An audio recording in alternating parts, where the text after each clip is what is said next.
to talk about butterflies having defenses and answer the question of, do butterflies have defenses that actually work? I took that picture at Shawnee State Forest a few weeks ago.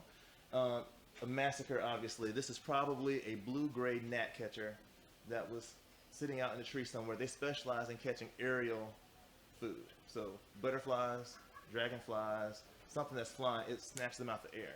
So that's probably what was happening here. So we'll talk about how butterflies don't all end up looking like this picture. So butterflies have made defenses, and on the slide you can see what they are. And I do apologize that some of the wording might be a bit chopped, but this is a red admiral in this particular picture.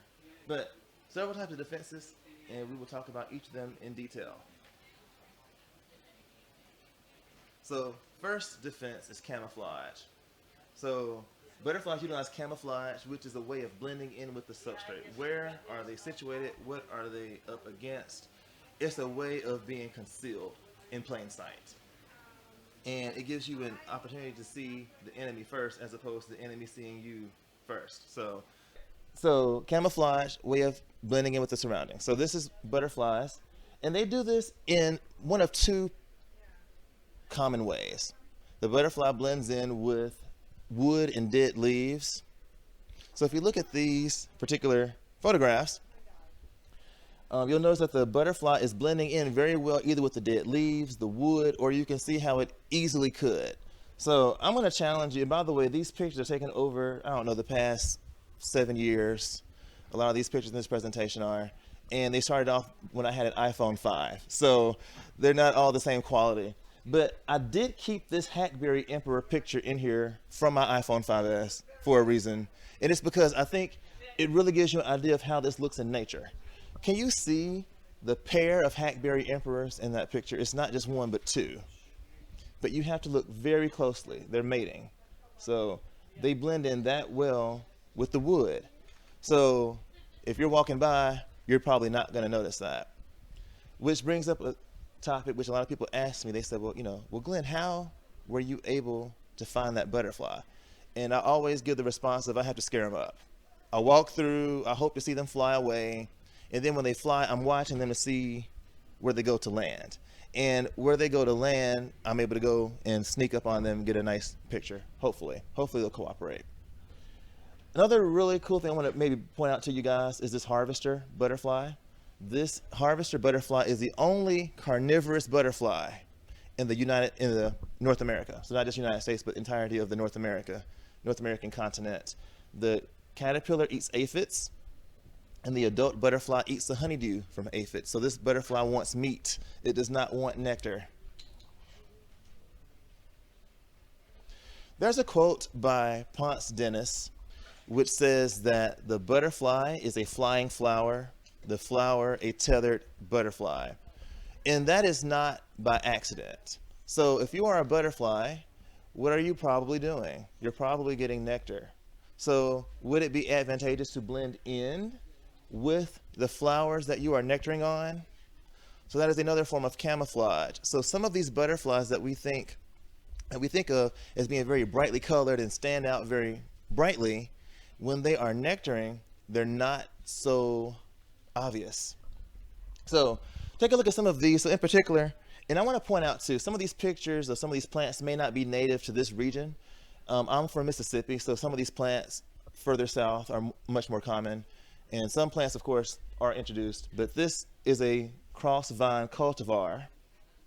And this is the cloudless sulfur nectaring on it. Can you see the cloudless sulfur very easily in that situation? That would not be something that you would quickly notice if you were just walking around. Here we have a pair of southern dog faces, which somewhat blended with that greenery as well of the leaves. And once again, same situation, that would not be easily spotted. Here in gold, I have two butterflies. Of course, they both have that same mechanism of defense, which is camouflage with the background. But these are two records that I actually hold in Mississippi. One is a state record, one is a county record. And I'll show you. So this is the paper I published. Basically, this large orange sulfur, this is a range.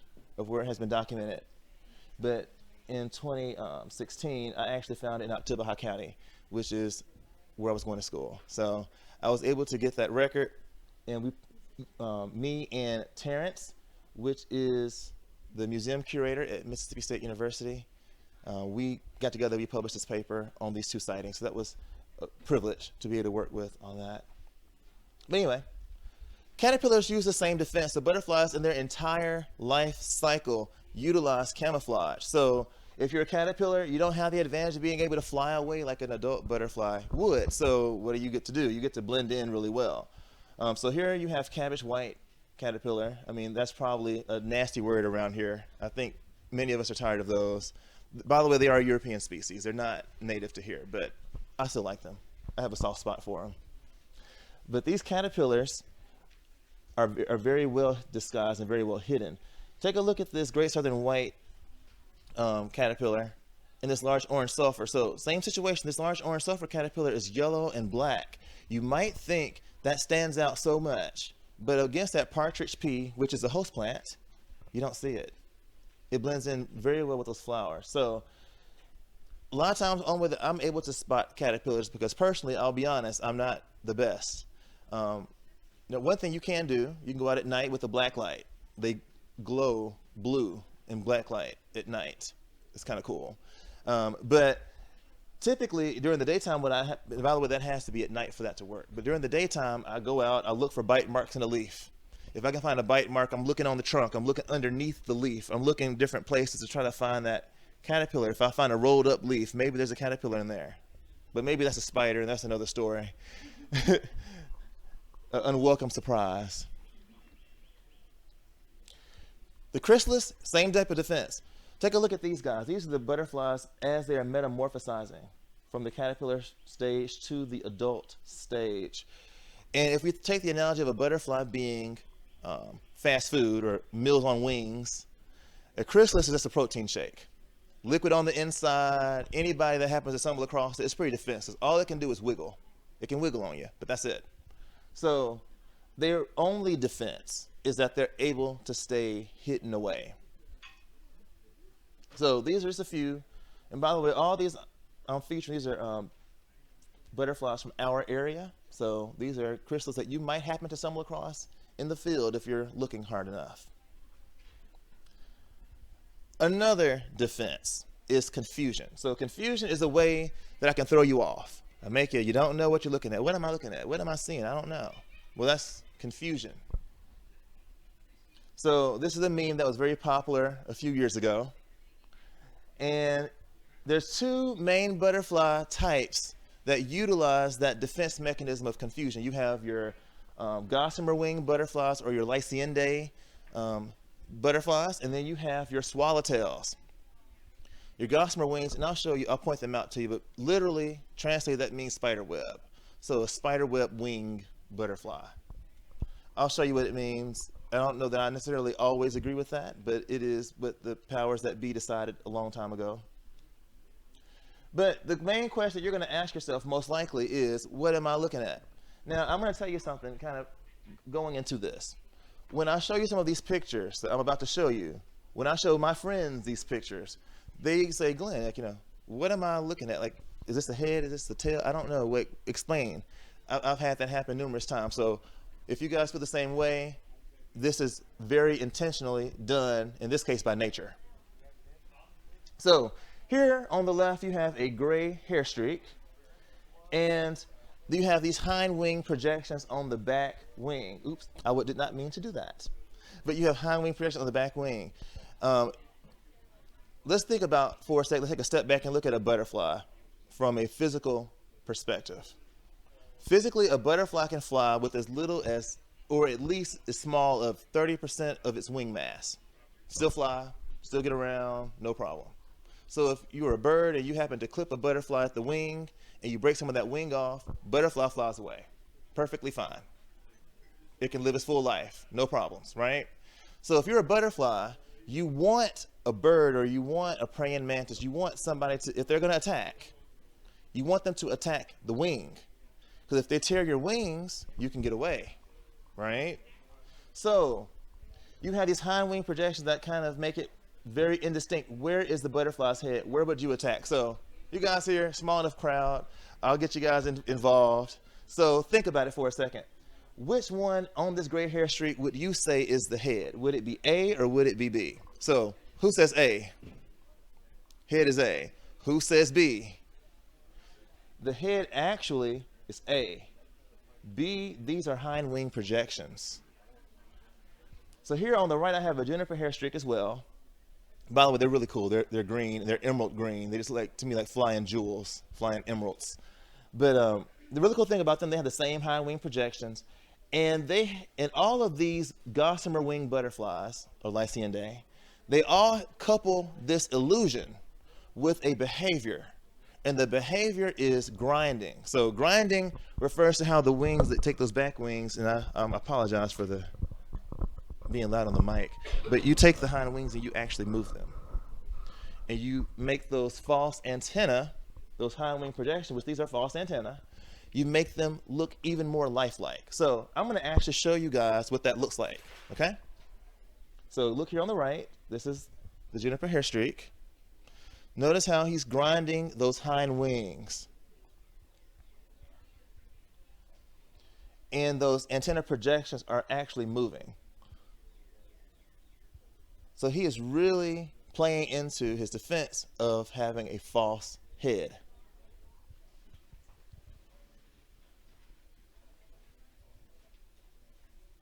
All right. Now, these are our swallowtails. So swallowtail butterflies have another type of defense. And their defense is very similar. They have these false heads, false antennas. But these are classic butterflies. Typically, we've seen these before. Swallowtails are very showy butterflies. They're very flashy butterflies. I think we all love them, right? Don't they make you happy? They make me happy. And so it might be a little bit easier for us, but still for a bird or for another predator, the same situation does apply, that you do have these false antennae that can be very tricky. So same situation, A or B. Where would you say the actual head is on this butterfly? Would the actual head be A or B? Who says A? Who says B? The actual answer is A. So the actual head is right here. So this is the actual antenna. This is the head. These are those projections, these false antennae. And they couple it with a type of behavior as well. So when they fly or when they're fluttering, they tend to move their front wings, which are these guys. And these hind wings tend to be a lot more stable. And what that does is that it makes it a much easier target. So somebody coming in to target that butterfly would most likely, once again, go for that false head. So I'm going to show you guys what this looks like as well. So this is, by the way, these are both pipe-bound swallowtails in these two pictures. So notice how the top wings are doing most of the fluttering, and those hind wings, I'll do it again, are being mostly still. So a predator would most likely go for the low-hanging fruit, the easy target, which would be a wing, and the butterfly would fly away free, no problem. So so here's a slide showing several of the butterflies that utilize this type of defense. And so all of these can be found here in Ohio, with the exception of the great purple hair streak. I got this in Mississippi. Yeah, but all this can be found in Ohio. The host plant for great purple hair streak is mistletoe. So it happens not to be very common here. We're at the northern range of where mistletoe grows, so we tend not to have great purple hair streak. Caterpillars use a very similar defense, which is that confusion, heads versus tails. Now, this does bring us to another topic of, can a caterpillar live with half of his body? No. So that's not really helpful, you might think. But let's think in terms of what a caterpillar can do. If a wasp approaches the caterpillar, or a bird approaches the caterpillar to eat it, and it goes for the wrong end first, the caterpillar might have a split second to just turn loose of the plant that it's eating and just fall to the ground. If it can fall through maybe the dead matter or through the leaf litter, maybe it's able to make an escape and the predator won't be able to get it. So here we have a monarch caterpillar. We've all seen a monarch caterpillar before, but look at it in terms of heads versus tails. So if you were to right now decide which end you think is the head of this caterpillar and which end you think is the tail, what would that be? So take a second, look at it, and I'm going to ask your opinion. So who thinks the actual head is at A? Raise your hand. Who thinks is it B? B is the correct answer, so y'all are right. If you notice here, the eyes of this caterpillar are also striped, just like the body. So it really is very hard to distinguish the head and the tail. So of course, on this caterpillar, there's your head, if you're wondering, on the one on the left. So it does work. I showed this slide when I first gave this talk some years ago. I was asked by Western Wildlife in Cincinnati to deliver a talk, a lecture series for them. And so when I was putting this together, I was like, man, I don't keep my pictures of my raggedy butterflies, because most of the butterflies I do come across, or many butterflies I come across, are raggedy. They're eaten off of, they're worn, they're not fresh. So this is typically how they look, but I was able to go back in my memory cards and pull out some pictures. And I wanted to show you that it does work, because notice these are both tiger swallowtails, and I know if that might bother you that this is actually a dark phase female tiger swallowtail. They can come in black or yellow, so that's kind of hard to distinguish the difference. We'll talk about that later, of why that is. But notice that wing is bitten off, presumably by a bird, in the exact same location on both butterflies. So that defense mechanism really does play to the predator's innate sense of where to attack, and it tricks them. So brings us to another topic of defense for butterflies, which is the startle factor. So startle is not like you're afraid, but it's just like a split second of like a surprise, like a, well, we didn't really do that. I had an explosion supposedly going to come across the speakers, but basically it's like a jump scare, right? It's just, you know, who's ever been walking with the coffee? You have your coffee in your hand, you're walking across to your car, you have your keys in one hand, and a moth flies out in front of you, and you're like, oh my goodness. You know, the coffee, you know, maybe you drop your coffee, you almost drop it, right? You're not scared of a moth, probably, but it just startled you, took you by surprise. And that's what these butterflies are able to do. So let me explain how this works. So first you have your butterfly very well camouflaged. So these pictures on the left are the butterfly with the wings closed, okay? They are hidden, they're very well camouflaged. But then a bird comes, or somehow they feel threatened, and suddenly they'll pop their wings open, and you see a very different side of them when they open their wings, right? So the right-hand side, so red admiral, closed wings, red admiral, open wings. American lady, closed wings, open wings, right? So that's a bright flash of color coming at you, right? So if you're a bird, that's, you know, you weren't expecting that. Or they'll couple that with immediately taking off. So this is just a way to get a split-second advantage of, okay, well, okay, right? We call this alarm coloration. That's the technical term for it, alarm coloration. Once again, split-second advantage is not going to scare anybody permanently. You're not afraid, but it is just a jump scare. You were not expecting that. So, fright, juxtaposed with startle. Startle was just a jump scare. Fright is you genuinely are afraid. So let's think about butterfly predators. Are they top of the food chain? No. So if you are a praying mantis, you might get eaten by a bird. If you are a bird, you might get eaten by a snake or an owl, right? So these butterflies have ways of making the predator think, you know, do I really want to approach? Am I the one being preyed upon here? So humans and animals are all geared to see faces. We're just programmed to do it. And this is an example of some things that are very inanimate objects. But I bet the first thing you see when you look at any of these pictures is a face, right? We are all geared to see danger. That's just the way that we're all created. We're made to see danger. It keeps us safe. That's how we survive. So these are some that's kind of fun, but how would you feel if you walked in the room and you saw that? You know, that's just a water bottle, but it's pretty creepy, isn't it? So if you are a predator like a praying mantis or a spider or whatever, and you're walking up on any of these butterflies. So here I have on the bottom, this is an actual owl. But look at how those owl eyes are very similar to the American lady's eyes and the buckeye's eyes, right?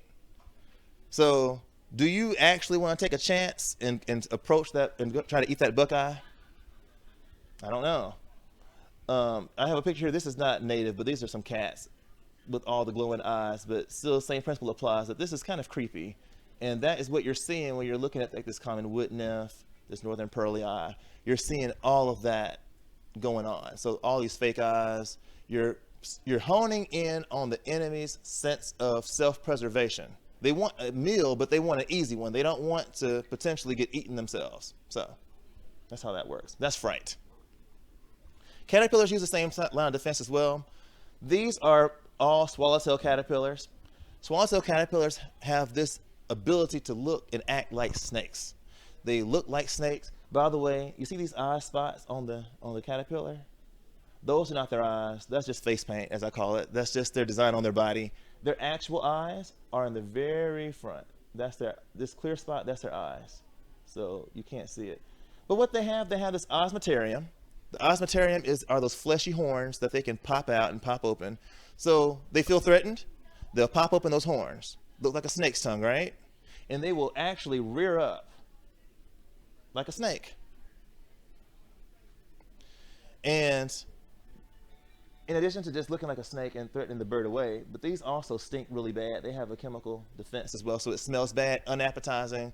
So hopefully your bird gets the message and decides to leave him alone because he's afraid. So caterpillars use that same style defense mechanism. Now, did you know that some butterflies are poisonous? So I say this all the time, and I think it always takes people by surprise. And I want to make a distinction here. So there's a difference in poisonous and venomous, okay? So venomous versus poisonous has to do with how the toxins are introduced to the body. If you ingest it by eating, putting it on the skin, you're getting contact with the toxin, that would be considered a poison. But if it is injected into the body, it is considered a venom, okay? So this is a timber rattler that I saw one day actually doing some butterfly hunting. I was assisting a master's student in the field back at Mississippi State, and we walked across this rattlesnake, and I said, I never care to be this close to one again without, knowing that it's there. But I wanted to get a picture just to document it, but that's what this guy is. So butterflies don't bite. They're not venomous like this timber rattler, but they are poisonous. Some of them are poisonous. So these are some of the very common poisonous butterflies. Of course, in Ohio, this is documented. The Gulf fritillaries are documented here, but they're not like a regular traveler here. They would have to migrate this far north. They typically don't get this far. Mississippi, they're very, very common all year. Like they're one of the first butterflies you'll see, the last ones you'll see before the winter's over or before winter sets in. But these guys are all toxic. And this brings me to a very slightly controversial topic, which I never stray away from because I don't care. I'm a scientist. And that's what we do. We stir up controversy, but we tell people things that are true. Just because something is all natural does not mean it is all safe. Natural and safe are not synonymous at all. So these butterflies borrow the chemical defenses of certain plants. And for instance, Gulf fritillaries, this is the caterpillar, their host plant are passion flower species. Passion flowers have lots of cyanide. They take that cyanide into their bodies and make it where if you ingest them, you will get cyanide poisoning. Cyanide stops the cellular use of oxygen. That's exactly how it works. So you can breathe, but your cells cannot use it. It shuts it all down, so you can die. Pipevine species, pipevine swallowtails, this is the caterpillar. They feed on pipevine species. The genus of those is Aristocra. And so aristocric acids is the class of compounds that are coming from these pipevine species. Very creative, right? Not really.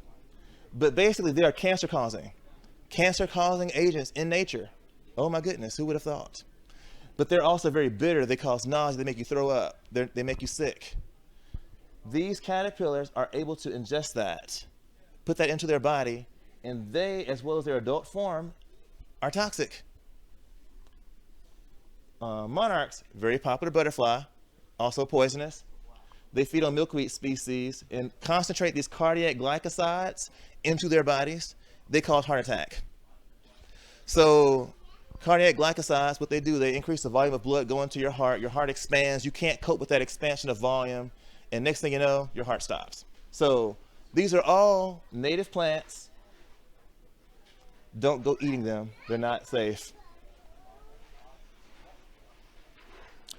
Which brings us to another topic of defense, which is mimicry. There's two types of mimicry, but the one that we'll talk about first is basically this.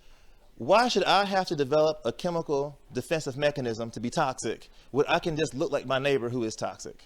I don't have to be toxic. I don't have to do all that work. I can just look like you. When you are toxic, I'll get protection because they'll know not to leave you alone. I'll get effects of the herd immunity, right? So we have two types of mimicry, though. We have Batesian mimicry and Müllerian mimicry. We'll talk about both. But first, let's talk about Batesian.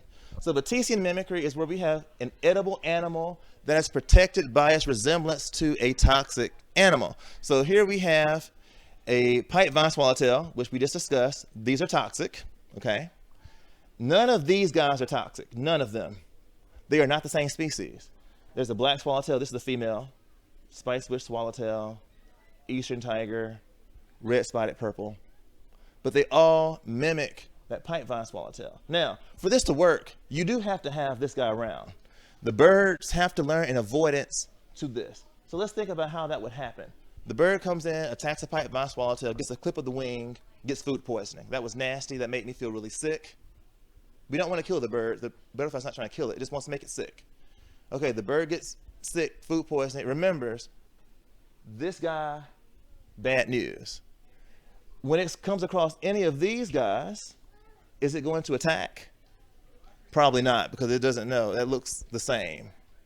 So I'll admit, when I first got into butterflies, I had a really hard time distinguishing between these species. And so if I had a hard time, I'll speak for myself, I won't say you. Maybe you'll find this a lot easier than I found it. But if I had a hard time, I'm going to assume maybe I'm smarter than a bird. Maybe, just perhaps. So a bird certainly wouldn't be able to tell.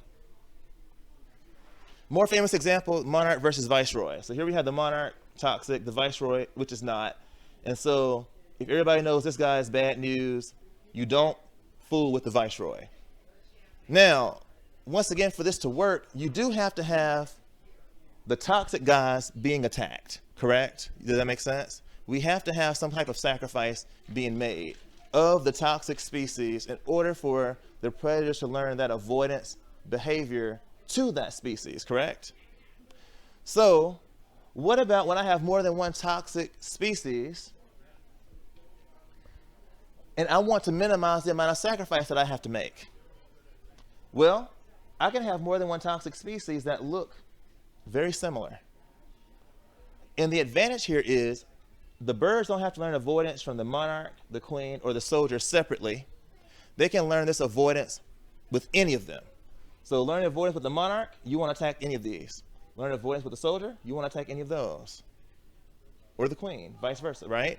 So this minimizes the amount of sacrifice needed, but they are all toxic. They all feed on milkweed, by the way, so they all have the exact same mechanism of defense, of affecting, the heart. The caterpillars exhibit that same type of mimicry as well, so take a look at those guys. All three are toxic. They all feed on milkweed. So this is a slide I put together of some of the black butterflies, and notice that they all have lots of similarities. If you line them up, you might be able to see some of the differences. I do have a place where you can scan in a second, where you can, if you have your smartphone, you can scan it and you can access. I have an album that you can access that has a field guide. So if you were out in the field and you would like to see what you're looking at, you can do that later on. But this is what they look like, and they're all very similar, very subtle differences, and they're all mimicking that guy. There's your monarch versus viceroy. Now, if you want to know how you can tell the difference, I'm gonna tell you. Easy way, there's two things. So viceroys you have this perpendicular vein on the hind wing and the front wing. See that vein that runs perpendicular to the other veins? As opposed to the monarch where all the veins go outward, there's nothing crossing. You can see that? Nothing crosses. But in the viceroy, you have a perpendicular vein that crosses. So that's your difference. And monarchs also have this distinctive mitten shape on their wing, on their hind wing. So, of course, these defenses will not always work, so nothing beats a good getaway. So these butterflies I'm going to show you next, these are skippers. And I showcased them in this slide. Of course, all butterflies can get away, but these can fly 30 miles an hour. And so oftentimes when you see these butterflies, you'll actually hear them whirring as they're flying past your ear. They're flying from the flower to flower. They're very fast. I would compare them to the speed of a dragonfly. And these butterflies, I put here in the middle a fighter jet, right? This is a fighter jet. Notice how, how it's shaped. And this is a Sachem skipper. And notice how he's really alarmed. He doesn't like me there. He's kind of thinking about taking off. He hasn't taken off just yet, but he's thinking about it. But looking at him, notice how he's not happy. He's getting ready to fly. And he has that same aerial stance as a fighter jet. They are made for speed. So sometimes you got to be able to get away. Which brings me to a couple things. One thing being, did you know that there's 151 butterfly species documented in Ohio? There are 750 species in the United States and 17,500 in the world. If you want to know more about where you live or your region or where you're visiting, the butterflies that are there, you can go to butterfliesandmoths.org or BAMONA, Butterflies and Moths of North America. There's regional checklists, there's county checklists, state checklists. You can see what's going on there. And I thought I would throw in a couple things extra because we do have time to talk about it. And basically, common questions I do get on a regular basis. So one question is, how do I know a butterfly versus a moth? Well, all has to do with antenna. There's lots of myths out there too. So people say, oh, moths aren't colorful, butterflies are much more colorful. Or, butterflies lay with their wings up, moths with their wings open. Well, that's not always true. But the real nitty gritty, if you really want to get to it, you gotta look at the antenna. So the antenna tips on butterflies are club shaped. So they have that thick ending. And moths either have a straight, just like a filament for their antenna, or it's fuzzy. So sometimes male and female moth both have this type of shape. But in many cases where you have this plume antenna, with this feather shaped antenna, the males have much bigger plumes. And that's so they can pick up and detect the female's pheromones and travel. They got to be able to fly at night, miles, perhaps to find a mate. So that's how that works. So put together a slide of butterflies versus moths, and which one would you say it is? So taking a look at these pictures, so we'll go in order 1 through 6. I want you to think butterfly or moth.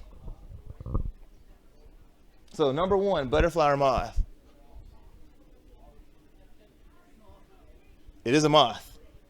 That's a false crocus geometer moth. What about number 2?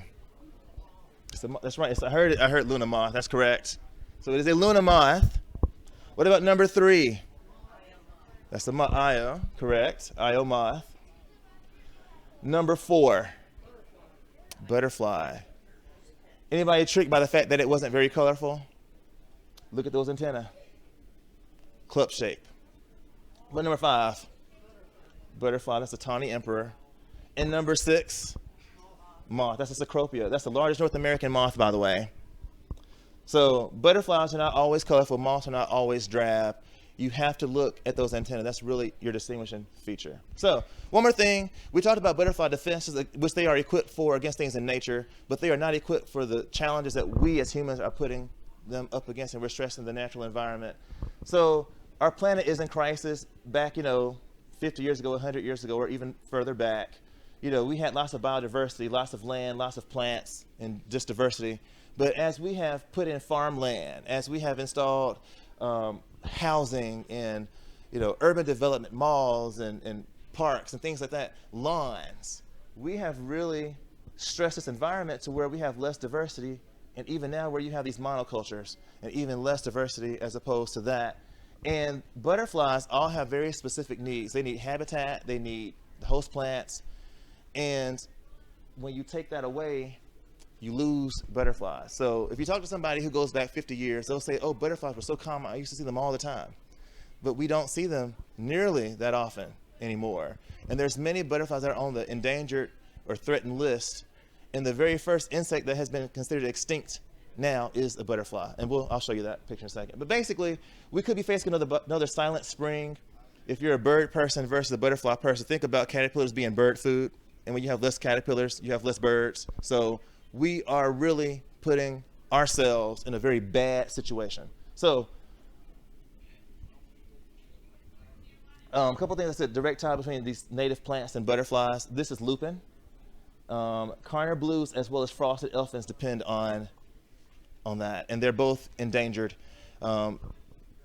It's hard to manage that as well. Even best intentions of burning and trying to reopen forests, the butterflies don't always come back to the new lupin that is established. So really and truly, the best thing that we can do is preserve what we have.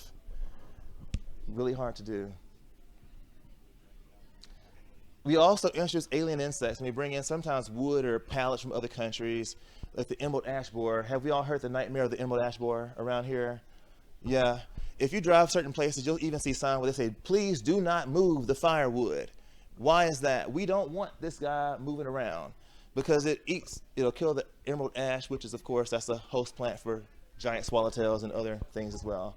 Ambrosia bay beetle, this is more of a Atlantic coast plant, so I don't know that we have that here naturally, but Palamedes swallowtail depends on that, and their numbers are plummeting. So here's a Palamedes swallowtail. Of course, the Ambrosia bay beetle is doing a bad situation to it. 95% mortality rate of adult, very healthy trees within, I want to say, 3 years. So bad news. Emerald ash borer, native to Asia, it came over, is wiping out the native plants up this direction, which are ashes. Further south, there's citrus and things in the citrus family, closer. So there's more host plants for it further south. But up here, it really depends on these ash trees. So if we wipe out the ash, we can wipe out this butterfly too. Fortunately, some of the conservation efforts of keeping some of the young stands of these ash trees is working, and we're able to still enjoy these here in Ohio. Forest mismanagement. This is the Diana fritillary. It is threatened. It's not endangered yet. The numbers fluctuate every year. They tend to be in cold country, so people tend to do that type of strip mining where they actually pull all the earth up, they segregate out the coal, and they put it all back down. Well, you've destroyed their habitat. And the bad thing about these butterflies, as well as a lot of others, if the habitat is not what they like, you can have their host plant, but they will not breed. So we can easily lose these. So a lot of these are protected. We can introduce these alien plants as well. So these are some sinks for our butterflies. So for instance, pipe vine swallowtails, they like pipe vine species of plants. That's what they lay their eggs on. Pipe vines tend to be kind of not very showy, but there is a Brazilian variety, the giant pipe vine, which is humongous. It's gorgeous, right? And you think, wow, I want that in my garden. But please don't put it in your garden because it's more toxic than our native varieties. So much so that the caterpillars that eat the leaves will die. They'll eat it and poison themselves. They eat too much of the poison and they'll die. So basically it attracts the mothers to the plant, and the babies will die before they make it to adulthood. So important not to have that. This is a black swallowwort. It's in the milkweed family, but it's not a milkweed. And this is typically like Florida. Same thing. The monarchs will prefer to lay their eggs on this plant. Prefer over milkweed. But it is so toxic that it will kill the babies. So in Florida, it's illegal to plant this. And in fact, anytime you see it, you're supposed to report it. It's the Department of Resources, Florida Department of Natural Resources goes out and destroys it. So there's that. Also, I'm going to bring up another controversial topic. So I'm sorry. I'm a scientist. That's what we do. Please don't plant tropical milkweed. Please plant native milkweeds. There's a couple reasons for that. Number one, further south, maybe not for us, there's OE. That's a parasite that affects the caterpillars and the butterflies. It infects them. It causes them to die early. It does things to their insides. Not a good story. And this plant does not die back naturally. So it survives until the really cold weather until it has to die. Well, this is a very healthy plant. This picture was taken like end of November of last year. I took this picture in the end of November of last year. That's too late. This butterfly should not be here at that time of year. So it throws off their timing. So part of how they get their timing is the time of how long the days are. Another part of how they get their timing, sense of timing, is the quality of the milkweed. So if you have milkweed and you have those milkweed bugs on it, leave them. They're serving a purpose. They diminish the quality of the milkweed, then the butterflies are able to just move on. So you have to, so there's, intervene in nature to try to make things better, but sometimes we make things worse. So tropical milkweed, please don't plant it. There's many other native varieties that you can choose from. Please choose from those. In the fall, we have butterflies migrating, these monarchs that migrate to Mexico. Of course, it's a western set of these monarchs that fly out to the coastal California. But basically, they don't eat during the winter. There's no real food really available for them. So what they have to do, they got to stock up and get fat before they go south.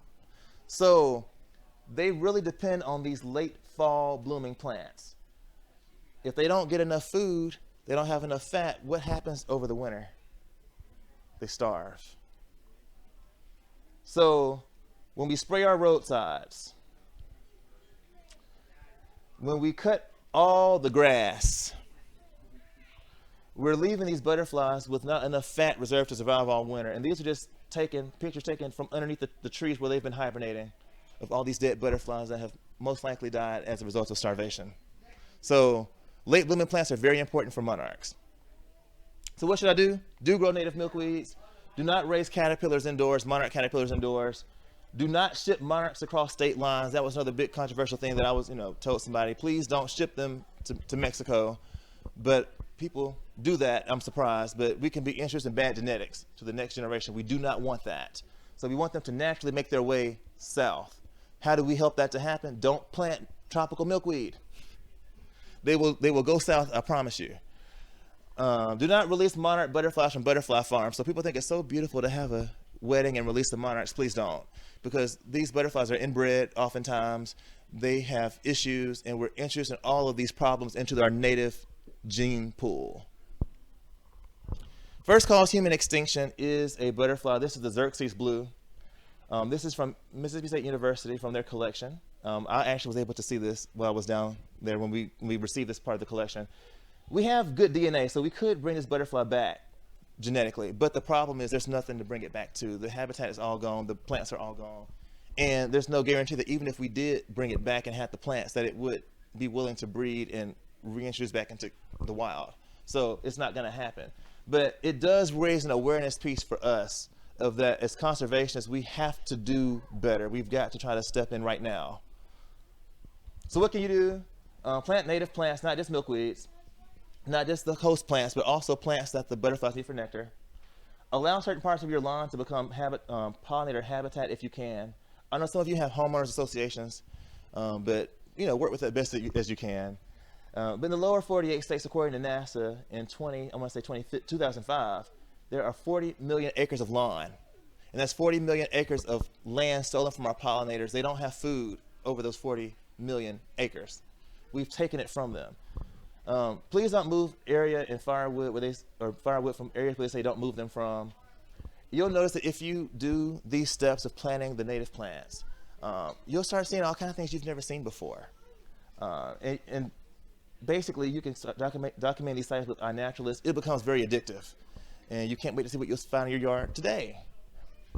Might seem very small, but if everybody cooperated in this type of effort, it would make a huge difference. So basically, people think this is what native landscaping looks like, which does not. Let me relieve you, it does not. This is lazy landscaping, and these plants are not native. This is horrible.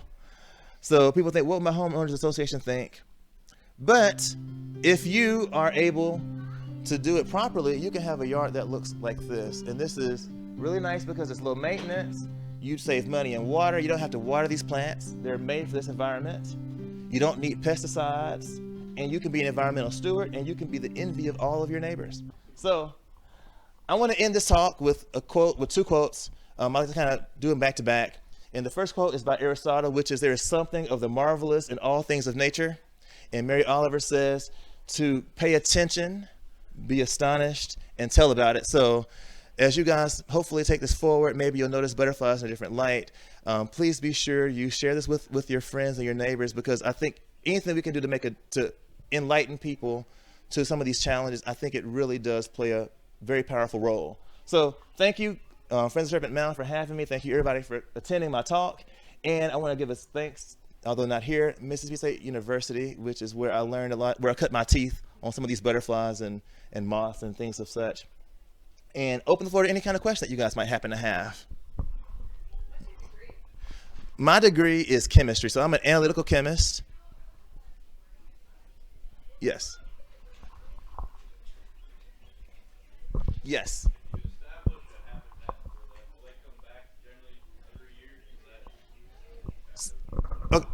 Okay, good. So the question was, if we establish a habitat for these butterflies, will they come back every year? So it depends. So a lot of times the answer oftentimes is yes. There's a theme, which is, I agree, plant it and they will come. So you put the host plants down, you put the good habitat down, the butterflies will eventually show up, hopefully. There are a few exceptions. So some butterflies are very, very particular. So for instance, those Carnier blues that I showed you earlier, there was an instance, and I happened to talk to the guy that was partly responsible for it, but it wasn't his fault. He did not know better. But he recommended that they burn a large area of lupin in the woods to basically reopen that forest, reopen that prairie, that open land for the lupin to grow. Well, the problem was the lupin grew. The lupin came back great, but the Carnier blues did not reestablish. And they have tried to move them back. They have tried to whatever, but they're very particular. So we don't know what it is that they're not happy with, but they're not happy back in that area. So it really diminished the region of where we can find those Carnier blues, and that was in Michigan. So what I would just say is that a lot of these butterflies that you will see, you'll be happy to see, plant all the good stuff, you'll see them. They'll be there, but it's not a catch-all for all areas of conservation. There are sometimes other things that must be considered.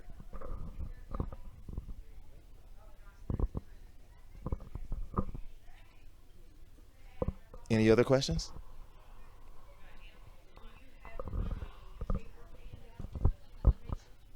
Do I have any, what now, excuse me? Oh, handout. So let me tell you what, let's do this.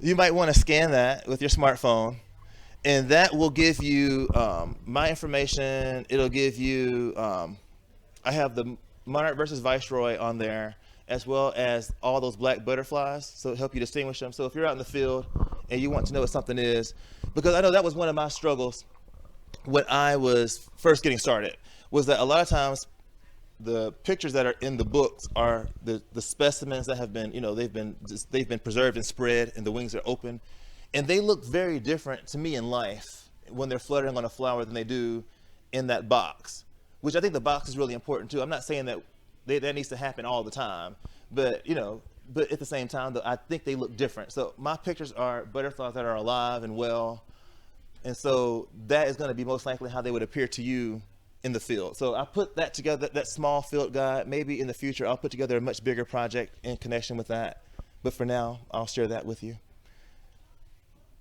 and we can talk after if you would like. Any other questions or comments? All right, well, thank you so much for having me. I'm really happy to be here. Thank you.